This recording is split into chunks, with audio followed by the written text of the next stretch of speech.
한 주 동안 잘 지내셨어요? 네, 얼굴 보니까 성경을 많이 읽으신 빛이 역력합니다. 네. 많이 읽으셨죠? 네. 저를 보시고 말씀하세요. 저를 보시고 피하지 마시고. 네. 성경 퀴즈 하나 내드릴게요. 아주 쉬운 성경 퀴즈입니다. 성경에서 가장 긴 장이 어디에 있는 성경인지 아셔요? 예, 시편 119편. 상 드릴까? 예, 이거 맞히면 상을 한번 생각해 볼게요. 그러면 시편 119편은 총 몇 절일까요? 네. 그러니까 성경에서 제일 긴 장은 시편 119편이 맞아요. 네. 최 집사님, 최주석 집사님 바로 찾아보시는데, 네. 시편 119편은 절수가 무려 176절. 176절. 상당히 길죠? 문제가 119편, 119. 네, 잘 맞추셨습니다. 그러면 성경 전체는 몇 장일까요? 그러니까 39, 27, 구약 39, 그 다음에 신약 27. 그게 66번인데 장으로 따지면 전체 몇 장일까요? 신구약을 합치면. 네? 아니 뭘 하는데 이렇게 바쁘세요? 응? 성경 그 구약 신약 장을 다 합치면 1189장입니다. 1189장. 잘 기억해 두시기 바랍니다. 여러분들은 뭐에 제일 많은 관심을 갖고 계십니까? 성경 퀴즈 해도 모르고 묵상 나누자 그래도 책을 안 가져와 버리고. 예. 제가 옛날에 은행에서 근무할 때 그 돈이 있잖아요. 돈이 불타가지고 가져오는 돈이 있거나 잘못해가지고 돈을 반쪽만 가지고 와요. 그러면 그 돈을 어떻게 해주는지 혹시 아세요? 돈이 불이 탔다.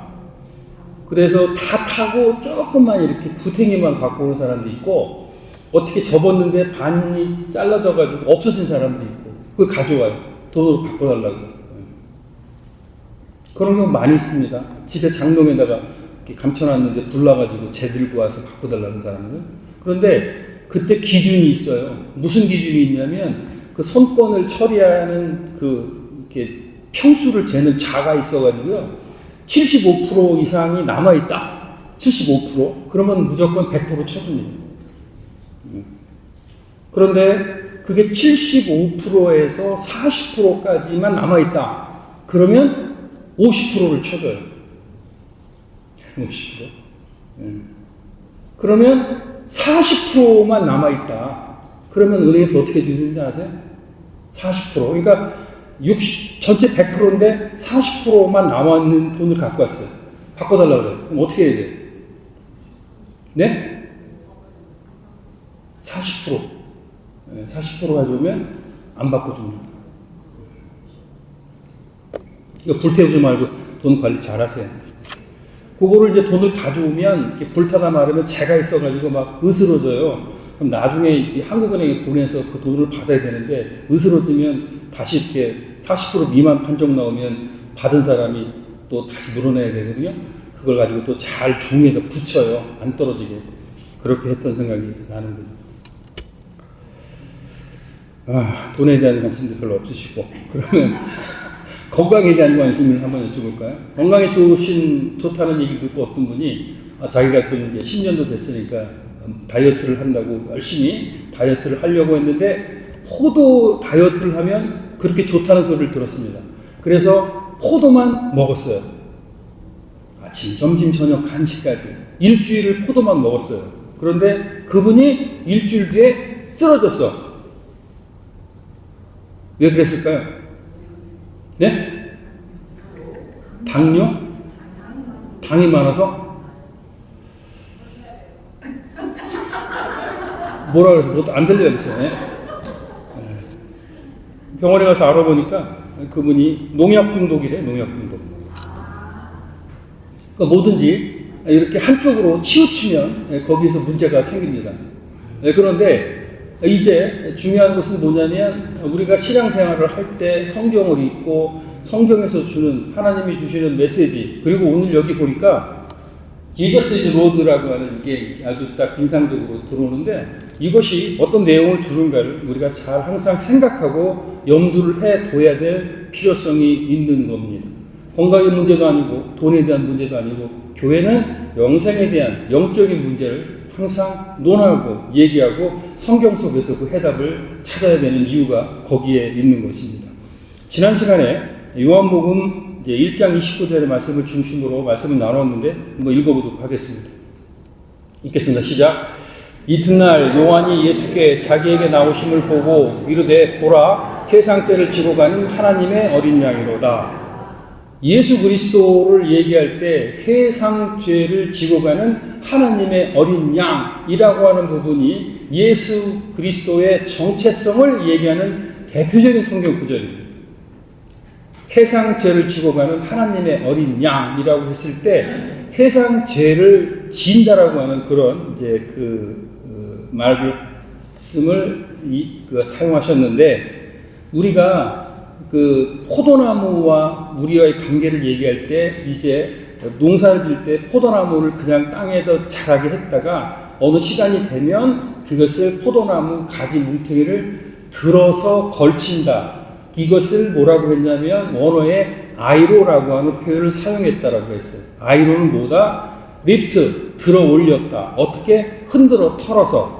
여기에서 세상죄를 지고 간다고 했을 때 원어를 보면 아이로라고 하는 똑같은 그 단어가 사용이 됐어요. 무슨 뜻이냐면 결국에 뭐냐면 내가 지고 있는 세상의 죄를 제거하고 털어서 끌어올린다라는 뜻이에요. 우리의 뭐를, 우리가 가지고 있는 죄를 얘기할 때 얘기하는 여러 가지 뭐냐면 관역을 빗나간 화살과 같은 목표와 방향성이 틀린 것을 죄라고 얘기하는 것이죠. 하나님이 보내심을 받은 사람은 하나님에 대한 정체성, 하나님을 향한 것이 있어야 되는데 그 하나님을 향한 것이 세상적으로 향하는 것을 우리는 죄를 짓는다라고 얘기를 하게 되는 거예요. 그러나 이 세상에 살고 있는 가운데 그것을 등한히 살 수 없지만 본질적으로 내가 왜 이 땅에 있는가, 무엇을 하려고 있는가라는 것에 대한 정확한 정체성의 문제를 다시 한번 생각을 해볼 수가 있는 것이고, 그리고 하나님의 어린 양이라고 했을 때 어린 양이라고 하는 개념은 어떤 생물학적인 그런 어떤 씨브를 얘기하는 것이 아니고 결국은 뭐냐면 구약 때 제사를 드릴 때 사용됐던 그 양을 얘기하는데, 그거에 대한 기원은 어디 있냐? 그 출애굽을 했을 때 이제 그 바로가 그 히브리 노예들을 풀어주지 않았을 때 모세를 통해서 하나님이 10가지 재앙을 일으키셨잖아요. 그 중에서 이제 마지막 10번째가 뭐냐면 초태생들은 전부 다 죽임을 면치 못한다라고 했을 때 히브리 노예들에게 있어서 한 가지 방편을 줬는데, 그것은 어린 양을 잡아서 그의 피를 임방과 설주에 바르면 그날의 죽음이 패스오버 넘어간다라는 6월절의 기원이 이루어진 것이죠. 그렇기 때문에 이제 예수 그리스도의 모습은 어린 양의 모습과 같이 우리의 모든 죄를 짊어지고 십자가에서 죽으시고 3일 만에 부활 승천하셔서 우리를 천국 처소로 예비하신다라고 하는, 이게 바로 복음의 핵심적인 요소를 가지고 있고 예수 그리스도가 이 땅에 오신 목적을 함의하고 있는 것이죠. 그러면 이제 그 고린도전서 12장 3절의 말씀 한번 보겠습니다. 있습니다. 시작. 그러므로 내가 너에게 알리노니 하나님의 영으로 말하는 자는 누구든지 예수를 저주할 자라 하지 아니하고 또 성령으로 아니하고는 누구든지 예수를 주시라 할 수 없느니라. 지난 시간 복습하는 겁니다. 그러니까 우리가 하나님을, 아버지를 예수라 주라 신할 수 있는 것은 그게 바로 뭐다 그랬죠? 영적으로 주파수가 통한 것이. 그 주파수가 통해서 우리가 채널 7을 틀어놓고 9를 기다리면 전혀 그에 대한 소식을 모르듯이 우리도 결국에는 하나님이 거룩한 성령이 우리를 터치해 주셔서 하나님과 영통할 수 있게 된 건 뭐다? 바로 저게 나와 있는 고린도전서 12장 3절의 말씀처럼 예수를 성령으로 하지 않으면 할 수가 없다라고 하는 부분을 우리가 인식을 해야 되는 것이고, 그리고 마태복음 16장 17절의 말씀 읽겠습니다. 시작. 예수께서 대답하여 이르시되 바요나 시모나 내가 복이 있도다. 이를 내게 알게 하신 이는 혈육이 아니요 하늘에 계신 내 아버지시라. 그러니까 예수 그리스도의 거룩한 성령이 우리를 터치해 주심으로 해서 영적 통하고 영적 주파수를 맞게 하는데, 그걸 해주신 분은 누구다? 하늘에 계신 아버지신데, 그것을 우리는 통칭해서 뭐라 그런다? 그레이스, 은혜라고 하는 거죠. 그렇기 때문에 저와 여러분은 여기에 지금 앉아서 같이 있는 것입니다.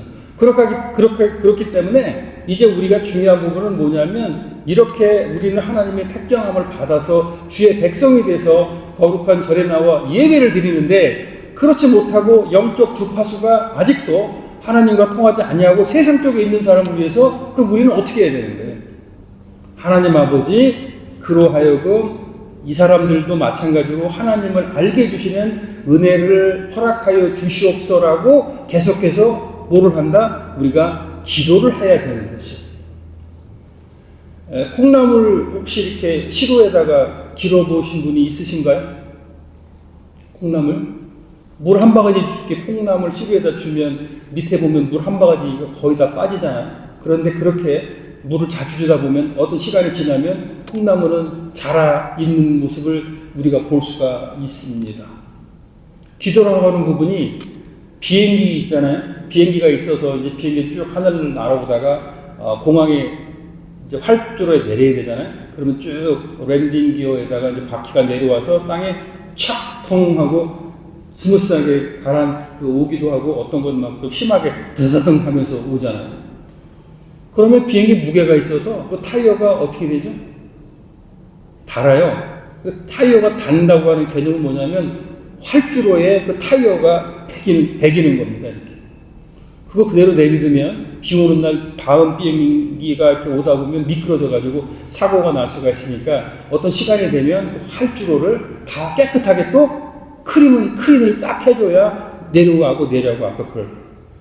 이게 무슨 얘기를 하는 거냐면, 그만큼 우리에게 있어서 하늘에 있는 신령한 어떤 영적인 것을 얻고 그렇게 하나님의 방향성을 계속 확립하기 위해서 예배도 필요하고 기도도 필요하고 성경 읽기도 필요하고 나름도 필요한 부분이 뭐다? 바로 비행기 타이어가 땅에 묻는 원리하고 똑같다라고 하는 것이죠. 오늘 이제 본문의 말씀을 들어가도록 그렇게 하겠습니다. 오늘 본문 요한복음 1장 36절의 말씀을 한번 읽겠습니다. 시작. 예수께서 거니심을 보고 말하되 보라 하나님의 어린 양이로다 했는데, 이제 그 요한복음 1장 29절에서 세상 죄를 지고 가는 하나님의 어린 양이다라고 하는 그 이제 말씀은 그 대상이 이스라엘 백성 전체를 얘기하는 것이고, 여기 오늘 제목처럼 요한의 두 제자라고 하는 제목 하에서 이제 요한이 두 제자에게 설명하는 것이 바로 뭐다? 하나님의 어린 양이로다라고 하는 말씀을 하십니다. 그러니까 여기서는 그 같은 얘기인 것 같지만 하나님의 어린 양이라고 하는 나의 죄를 대속하시는 그분이라고 하는 것은 요한복음 1장 29절은 이스라엘이고, 그리고 오늘 지금 읽은 1장 36절의 본문은 누구다? 바로 나에게 그렇게 얘기를 하는 겁니다. 그렇게 얘기를 하니까 1장 37절 말씀 보겠습니다. 읽습니다. 두 제자가 그의 말을 듣고 예수를 따르거늘. 아멘. 여기서 두 제자라고 하는 것은 누구 제자를 말하는 겁니까? 네? 요한복음 강해를 하는데, 강해를 하면 그냥 저만 하고 안 읽는다는 거예요. 이게 한 번만 읽었어도 이제 이게 두 제자가 누구를 얘기하는 걸 알 수 있는 건데, 요 두 제자는 예수님의 제자가 되기 전에 요한의 제자를 얘기하는 거예요. 요한의 제자. 요한의 제자였는데 이 두 요한의 제자가 이제 그 요한, 세례 요한, 침례 요한이 얘기하는 예수님을 보고 하나님의 어린 양이로다 라고 얘기를 하니까, 그때 공부한 핵심 내용이 있어서 어떻게 됐죠? 그 두 제자가 누구를 따른다? 예수님을 따르게 돼요. 예수님. 이제 여기서 오늘 중요한 부분이 나오는데, 이스라엘을 가보시면은 저쪽 그 사해 앞쪽에 보면 이제 그 사해 사본이 발견된 쿰란이라고 하는 그 계곡이 나옵니다. 사막 같은데 동굴 좀 여러 개 있고, 그 유적지를 가보면 거기서 이제 같은 수도 생활을 했던 공동체가 있는데, 그게 바로 쿰란 공동체라고 하는 유적지가 있더라고요.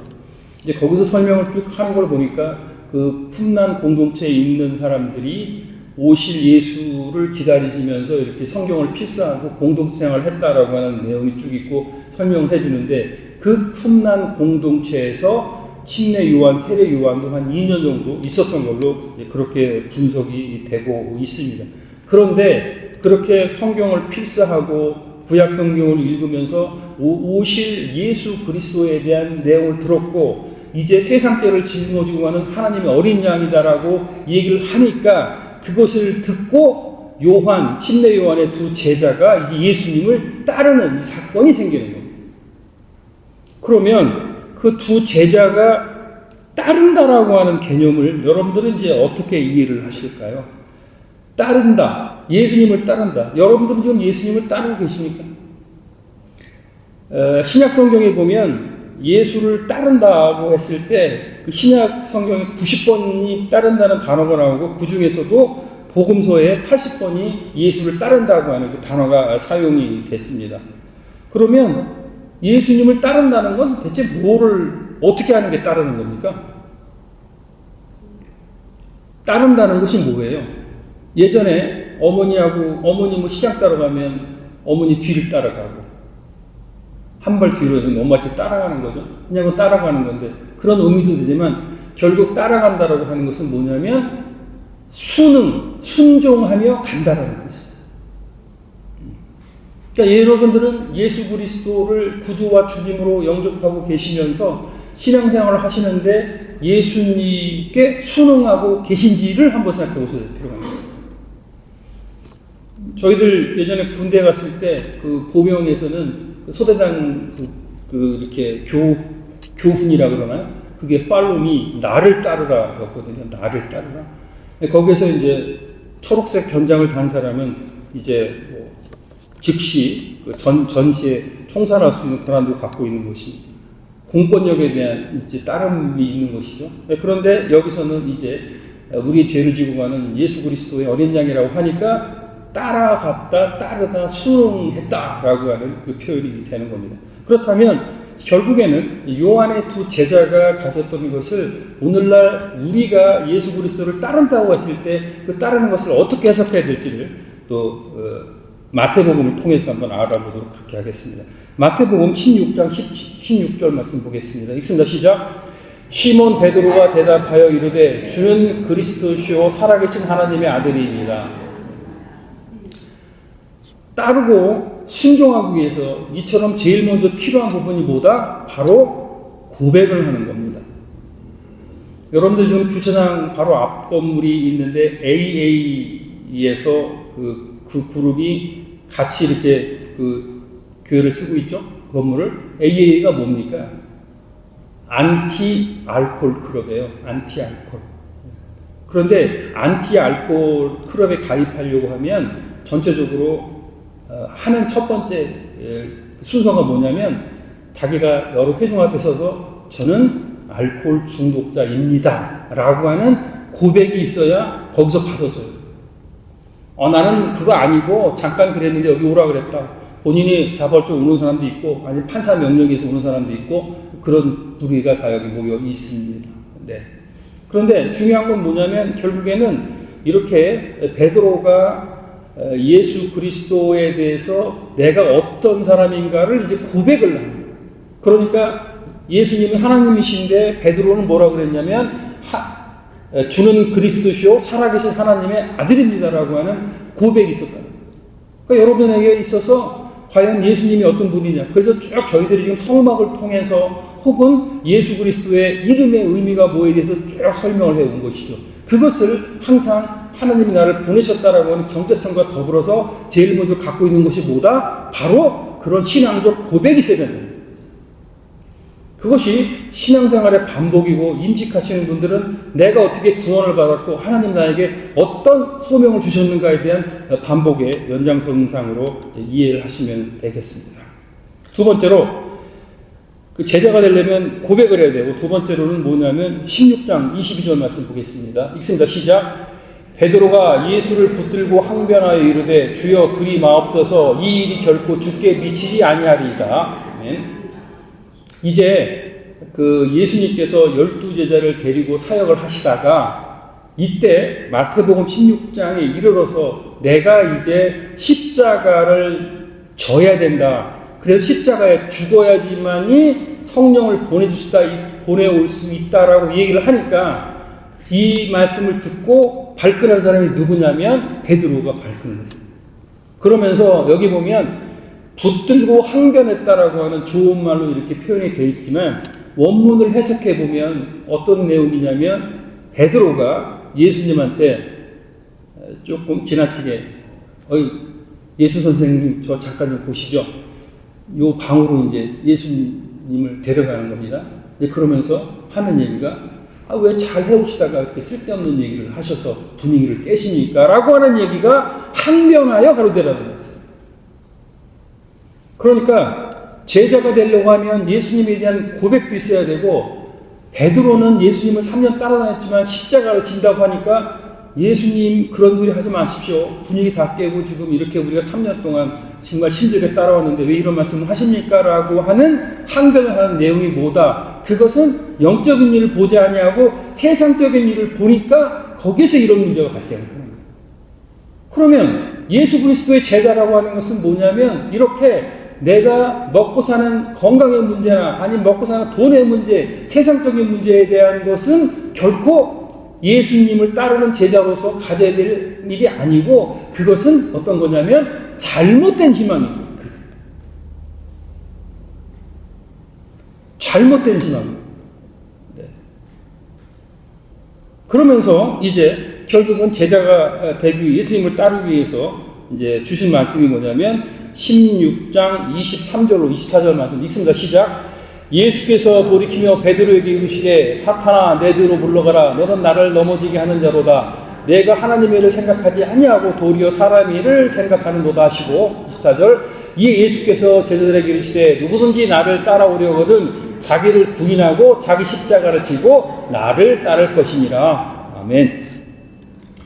그러면 예수 그리스도를 따른다고 하는 의미는 첫 번째 고백이 있어야 되고, 두 번째는 뭐다? 세상적인 희망을 버려야 되고, 세 번째로 뭐다? 예수님을 따르려면 자기 십자가를 지고 따르라 이렇게 말씀하십니다. 여러분들 철로역정이라는 책을 거의 다 읽으셨는데 그 철로역정의 구도자가 죄짐, 자기가 가지고 있는 인생의 무거운 죄의 짐을 어디에다가 내려놓습니까?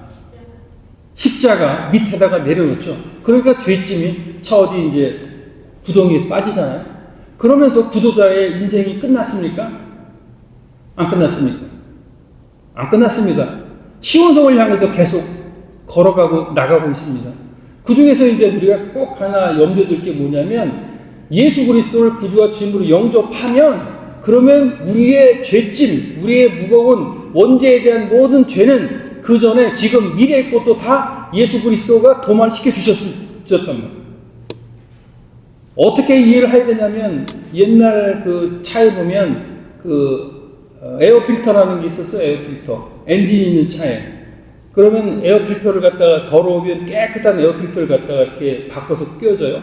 그러고 난 다음에 이제 한참 운전을 합니다. 그리고 나서 다시 에어필터를 보면 거기에 온갖 먼지하고 이렇게 해서 에어필터가 시커매졌단 말이에요. 전기차는 필터가 있나요? 없나요?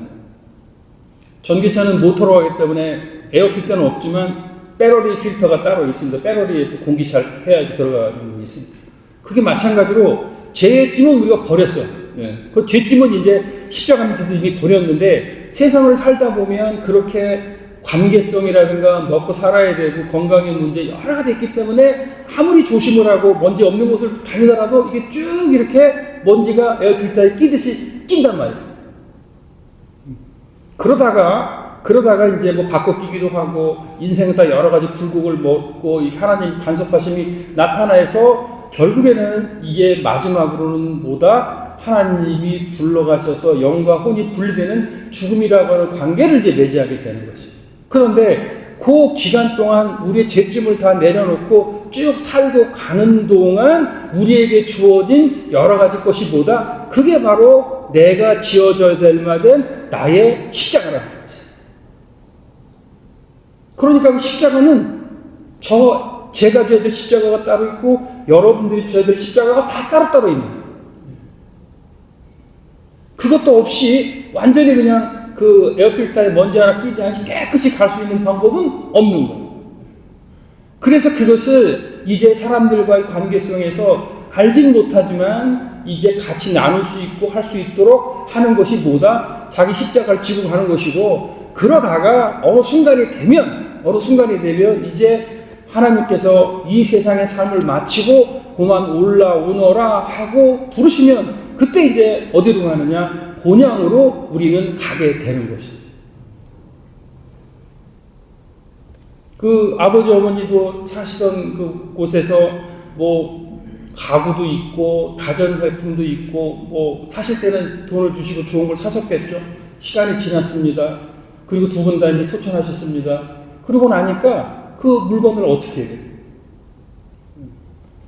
유품을 정리하는 이삿짐 센터가 있어요. 전화를 해서 그분들이 다 와가지고 이건 이렇고 저건 저렇고 해서 이걸 다 싹 버려주는데, 돈 받고 파는 게 아니라 싹 버려주는데 얼마입니다. 그렇게 해서 하면은 이제 버리면 엠티가 되는. 그 서랍을 정리하다 보니까 그 아사히 펜탁스라고 하는, 혹시 들어보셨는지 모르겠는데 이렇게 필름 갖다 집어넣어서 하는 카메라가 있어요. 아사히 펜탁스. 그거는 옛날에 아버지가 제일 귀중하게 사용하던 갑옷 위로 만지지도 못해서 그거 만지면 큰일 났어요. 네. 네. 그런데 지금은 어디 있느냐, 먼지가 이렇게 쌓여있더라고요. 우리 인생도 마찬가지라는 거죠. 그런데 중요한 것은 뭐다? 여기서 꼭 알아야 될 건 뭐냐면, 본질적인 의미에서 우리가 예수 그리스도를 따르는 것이 뭐다라고 하는 것으로 갔을 때 결국에는 고백을 해야 되고, 세상에 그릇된 희망을 갖지 말아야 되고, 그리고 내 십자가를 내가 지고 가야 되는데, 우리 기독교가 여기서 조금 이렇게 세상 사람이 지탄하는 게 뭐냐면, 내 십자가를 내가 지지 않고 너무 능력의 하나님만을 강조한 점이 있어요. 능력의 하나님만. 그래서 그것을 비유할 때, 예전에 나치 독일 시절에 있는 독일의 교회를 보면 교회 십자가가 어떤 모양이었는지 사진을 제가 준비를 했는데 안 나왔는데요. 거기 보면 십자가가 사람이 이렇게 보면 머슬, 근육이 있잖아요. 근육을 뜯어다가 십자가를 만들었어요. 그게 보다 능력이라고 하는 부분만 강조하는 것인데, 그러다 보니까 능력이 없고 사람이 많이 모이지 않으면 교회적 역할을 축소시키는 역할이 됐는데, 결국을 예수를 따르는 두 제자에게 있어서 우리가 배워야 될 부분보다 내 십자가를 지고 예수를 따르는 것이다라고 하는 거죠. 마태복음 8장 22절 말씀을 보겠습니다. 읽습니다. 시작. 예수께서 이르시되 죽은 자들의 그들의 죽은 자들을 장사하게 하고 너는 나를 따르라 하십니다. 팔로미, 따르라고 하는 얘기 나오면서, 그러니까 영이 통하지 않고 주파수가 안 맞는 사람들은 그거는 네가 상관할 바는, 너는 다만 기도 좀 해라. 기도해서 하나님 은혜가 나갈 수 있도록 하고 좋은 관계성을 유지하라. 그러나 영적으로 통해 있고 주파수가 맞는 사람은 어떻게 해라? 나를 따르라라고 하는 말씀을 그렇게 얘기를 하는 것이고, 마태복음 8장 19절 20절 말씀 보겠습니다. 읽습니다. 시작. 한 서기관이 나와 예수께 아뢰되 선생님이여 어디로 가시니까? 가시든 저를 따르리이다. 예수께서 이르시되 여우도 굴이 있고 공중에서도 거처가 있으되 인자는 머리 둘 곳이 없다 하시니라. 아멘. 이제 이 얘기는 뭐냐면, 쉽게 말하면 나는 집도 절도 거 없다. 세상적으로 뭐 물질적인 거 갖고는 얘기하지 말라는 뜻을 받아들인다. 그러니까 예수님을 따르는데 어떤 권력이나 돈이나 그냥 뭐든지 잘 된다고 생각하는 부분에 있어서는 그렇게 생각하지 마라. 나는 진짜 여기서 여러분들이나 저나 주무시는데 머리 들 곳이 없으시면 계십니까? 머리 둘 곳이 없는 분들은 없단 말이에요. 그런데 나는 머리 둘 곳이 없다. 그러니까 세상적인 헛된 희망은 나한테 보내지 말라라는 얘기를 주시면서 요한복음 8장 12절의 말씀으로 이어집니다. 읽습니다. 시작. 예수께서 말씀하여 이르시되 나는 세상의 빛이니 나를 따르는 자는 어둠에 다니지 아니하고 생명의 빛을 얻으리라. 아멘. 교회는 저와 여러분과 영적인 통함이 있는 사람은 궁극적인 파이널 목표가 어디냐? 저 생명의 빛이에요. 이 생명의 빛이 없으면 길어야 100년, 120년 사는 인생에 있어서 헛되고 무섭고 여러분들이 가장 두려운 것은 어떤 것입니까? 어떤 게 두렵습니까? 전쟁이 두렵습니까? 아픔이 두렵습니까? 그런 일이 있다 하더라도 결국에는 생명의 빛이 있는 사람에게는 본향으로 갈 수 있기 때문에 희망이라는 것이 있는 것이고 그것이 없는 사람은 이제 세상의 종말, 전쟁, 어려움, 그리고 죽음이라는 것이 엄청 두렵고 힘든 상황으로 와닿는 것이죠. 그러나 저와 여러분은 이미 예수를 따르는 사람이기 때문에 생명의 빛이 저와 여러분의 가슴속에는 가지고 있는 것이죠.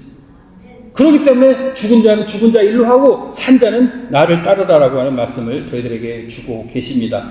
이 생명의 빛을 절대 놓쳐서는 아니 되는 것이고 생명의 빛이 우리를 끌고 갈 수 있도록 해야 되는 것이고 그 일을 하는 것이 바로 교회고 그 교회에서 여러분들이 맡은 일을 그렇게 해 주시는 겁니다. 오늘 본문의 말씀을 보도록 하겠습니다. 요한복음 1장 38절 말씀 보겠습니다. 예수께서 돌이켜 그 따르는 것을 보시고 물어 이르시되 무엇을 구하느냐 이르되 랍비여 어디 계시오니까 하다. 요한을 따르는 하나님의 두 제자가 하나님의 어린 양이다라고 하는 말 듣고 예수님을 따랐어. 그리고 예수님이 돌아보고 하는 얘기가 뭐라고 그러셨냐면 대체 너희들은 무엇을 구하느냐라고 말씀을 하십니다.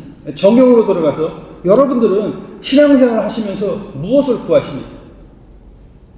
예수님이 지금 여러분께 묻습니다. 너는 왜 교회 주일날 나와서 신앙생활을 하냐? 뭐라 대답하시겠어요?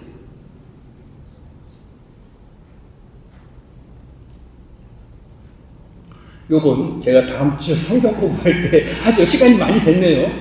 짧게 하는데 그러네요. 네. 그런데 이제 그 예수님이 무엇을 구하냐 중요한 문제입니다. 라고 예수님 딱 얘기하니까 근데 그 두 제자가 38절에 보면 뭐 이타저타 저는 뭐 영생 생명의 빛을 추구합니다 이런 얘기를 하는 것이 아니고 그 침례 요한의 제자는 무엇을 구하느냐라고 물으니까 답이 뭐라 그랬어요?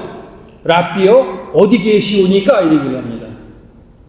조금 이렇게 해석상으로 보거나 문맥상으로 보면 답이 좀 안 맞는 것 같은데요. 어디 계시오니까 요 얘기를 영어 성경으로나 쉬운 성경으로 풀어 해석해 보면 이렇게 해석을 하더라고요. 랍비여 계시는 숙소가 어디입니까? 라는 표현이에요. 그러니까 그 어디 숙소가 난 어디서 머물고 있다라고 얘기를 하니까 이제 아마도 안 나오지만 찾아왔을 것이고 1장 39절 말씀 보겠습니다. 읽습니다. 예수께서 이르시되 와서 보라. 그러므로 그들이 가신 데를 보고 그날 함께 거하니 때가 10시쯤 되었더라. 그러니까 이제 예전에는 와서 보라, come and see라고 하는 부분이 중요했었는데 이제 결국 예수님이 내가 어디 있다라고 얘기를 하니까 그 사람들이 예수 있는 곳에 찾아와서 시간상으로 보면 6시간 이상을 같이 함께 머물렀다라고 하는 얘기가 이제 나오고 그 다음에 후반부로 이어지는 겁니다. 그러면 이제 여기서 우리가 제자로서 따를 3가지를 중요시 한다고 하면 결국에는 영이 통하지 않은 사람들에게 우리가 할 수 있는 일이 뭐보다 성막에 배웠던 것처럼 예수 그리스도의 영이 함께 있다라고 하는 것이 성막이었다. 교회도 마찬가지고 우리도 예수 그리스도 성령이 우리 안에 거하고 있다. 그것을 그렇지 않은 사람에게 함께 거하는 일을 교회와 저와 여러분들이 앞으로 해 나가야 될 일이라고 하는 것입니다. 그래서 오픈 문화교실도 하는 겁니다. 우리가 전문적으로 기술을 배워서 기술을 유용하게 쓰였던 것이 아니라 그 사람들과 같이 예수 그리스도의 거룩한 영 있는 여러분들이 같이 함께 거함으로 우리의 삶을 나눌 수 있고 얘기할 수 있고 어떤 얘기하면서 자기 마음을 털어놓을 수 있는 보금자리를 마련하는 것에 대한 신뢰성 회복을 하고 그리고 난 다음에 예배의 처소로 올 수 있도록 만드는 그것이 바로 이제 중요한 우리들의 적용적 사역이 될 것입니다. 말씀을 정리하도록 하겠습니다. 지난 주간에 제가 그 편지를 한 통 받았어요. 보니까 웰스파고예요. 웰스파고인데 예전에 오래전에 한 5, 6년 전쯤에 웰스파고의 어카운트가 있었거든요. 근데 딱 보니까 이게 형태가 체크야. 여러분들은 그걸 열어보시면 이게 좀 체크다 아니다 이런 거 구별할 줄 아시죠? 모르세요? 네, 저는 알아요. 딱 이 체크네 이렇게 보면 안다고. 근데 보니까 웰스파고고 체크야. 야 이것도 응? 이런 일이 생기는구나라고 해서 아주 기쁘고 흐뭇한 마음으로 이 봉투를 딱 열어봤어요. 열어봤는데 편지는 한 6, 7장 되더라고. 무슨 내용인지 모르겠는데 체크는 얼마인 줄 아세요? 체크? 그래서 제가 이런 얘기 할 정도면 또 이렇게 어느 정도 이렇게 예? 누가 지금 오불이라고 그랬어요, 지금? 흐름을 깨고 계신 지금 이게 많을 것 같으세요? 10불? 체크를 뜯으니까 1불이지, 1불인데 종이는 한 6, 7장 돼요. 무슨 내용이 이렇게 쭉 해서 했다는 내용을. 나는 그거를 종이값도 안 나오고 우표값도 안 나오는데 이걸 왜 보내나 싶은 생각이 들더라고요. 그런데 그 기대했던 마음이 확 올라갔다가 쫙 떨어지는 순간에 제 머리를 부렸는데 딱 때리는 게 하나 있었어요. 그 사진 한번 보여주시면. 이게 뭐냐면 P1 프로젝트라고 P1 프로젝트인데 이 프로젝트가 하는 게 뭐냐면요. 연방교도소에서 수감되어 있는 사람한테 성경을 쓰면은 한 장을 쓰면 일부를 주는 프로젝트. 이게 P1 프로젝트. 제가 그 멤버인데요. 그런데 이 P1 프로젝트 이 사람들이 보면 대개 보면 이제 그 20대 때 뭐 갱단이랑 연루해가지고 거의 막 종신형 혹은 무기징역에서 감형 있고 없고 막 이렇게 나눠지는 사람들인데 초창기 젊은 애들은 거의 인발권 안 하고 한 15년, 20년 이상을 살았던 사람이어서 면회온 사람도 없고 세상적으로 다 이제 관련이 끊어진 사람들이 있는데 그 사람들이 필요한 게 뭐냐면 조금의 돈이 필요한 거예요. 그런데 그렇게 돈을 줄 사람이 어디 있어? 그런데 이 P1 프로젝트는 아까 성경 1189장이라고 그랬잖아요. 그 중에서 한 장을 쓰면 일부를 주는 거예요. 일부. 그게 뭐냐면 저게 P1 프로젝트예요. 네, 저 자세히 보시면요. P1 프로젝트 넘버 14이라고 한 것은 그 1189장을 다 쓰면 주는 사람인데 그 수료증을 14번째 받았다는 사람이에요. 물론 이제 쭉 지금 쓰고 있는 사람들은 뭐 한 400명 정도 된다고 해요. 근데 저렇게 성경 전체를 다 쓴 사람은 14번째고 거기에 보면 이제 멘토라고 나오죠. 그러니까 이 1189라고 쭉 나온단 말이에요. 그러면서 이제 스타트는 언제 했냐? 2021년 2월 26일을 해가지고 2025년 1월 17일 날 끝났다. 몇 년 걸린 거예요? 요때 이 멘토가 기도하고 그리고 꼭 그 멘토는 아니더라도 이렇게 헌금을 뭐 20불, 50불, 100불 하면 그걸 가지고 장을 쓴 그분들에게 그렇게 나눠주는 걸 하는 거예요. 거기 쭉 보면 이제 뭐 멘토 누구다 뭐 이렇게 쭉 나와 있는데 이게 생각이 딱 나요. 나는 일부를 참 이렇게 기대했다가 떨어졌는데 그런데 이 또 일부를 가지고 그렇게 작은 돈이지만 헌금을 해서 이렇게 그 사람들 그러니까 15년 이상 20년 동안 그 장기수란 말이에요. 그분 면회도 안 오고 그렇게 있다가 돈을 벌기 위해서 성경을 필사를 했는데 그때 나타나는 이제 어떤 하나님의 만나주심과 함께 하심으로 이루어지는 여러 가지 것은 지금 이루 말할 수가 없는 거예요. 이루 말할 수 그러다 보니까 이제 그 가명 없고 가석방 없이 살았던 사람인데 성경 필사를 해서 은혜를 받고 모범수로 바뀌어서 바로 세상에 나오는 게 아니라 그 사람들을 다시 이렇게 또 어떤 하우스가 있어서 그 사람들만 또 가서 이렇게 수용하는 일반 집들이 있더라고요. 그래 가서 또 활동하는 것도 있고 이런 상황을 볼 수가 있습니다.